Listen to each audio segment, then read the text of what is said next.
നിസ്സാര കാര്യങ്ങളുടെ പേരിൽ വിദ്യാഭ്യാസ സ്ഥാപനങ്ങളിൽ നിന്നും പരാതികൾ ഉയർന്നു വരുന്നതായും വിദ്യാഭ്യാസത്തിന് ആവശ്യമായ സമയം അപഹരിക്കുന്ന രൂപത്തിലുള്ള ഇത്തരം സംഭവങ്ങൾ ഒഴിവാക്കാനും മേലുദ്യോഗസ്ഥർ ഇടപെടേണ്ടത് അനിവാര്യമാണെന്ന് സംസ്ഥാന വനിതാ കമ്മീഷൻ അംഗം VR മഹിളാ മണി അഭിപ്രായപ്പെട്ടു.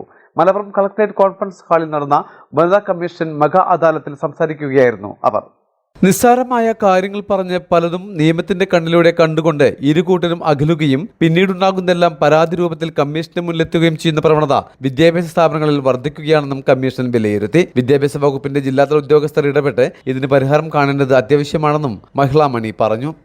ഇന്ന് വന്ന കേസുകളിൽ ഏറ്റവും പ്രധാനപ്പെട്ടതെന്ന് പറയുന്നത് ഇവിടുത്തെ ഒരു സ്ഥാപനം കേന്ദ്രീകരിച്ചുകൊണ്ട് സ്ഥാപനത്തിൽ ജോലി ചെയ്യുന്ന രണ്ടുപേർ, പരാതിക്കാരിയും എതിർകക്ഷിയും ഒരേ സ്ഥാപനത്തിൽ ജോലി ചെയ്യുകയാണ്. പരാതിക്കാരി യഥാർത്ഥത്തിൽ അറിയാത്തൊരു പരാതിയാണ് ഇവിടെ വന്നിരിക്കുന്നത്. പരാതി സംബന്ധമായിട്ടുള്ള വിഷയത്തിൽ ഒപ്പിട്ടിരിക്കുന്നത് പരാതിക്കാരി തന്നെയാണെന്ന് പറയുകയും ചെയ്യും.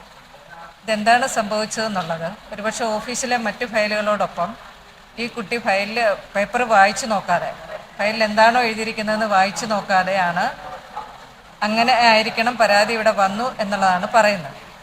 ഒന്ന്, പരാതിക്കാരി എന്ന് പറയുന്ന സ്ത്രീ ബധിരയും മൂകയുമാണ്.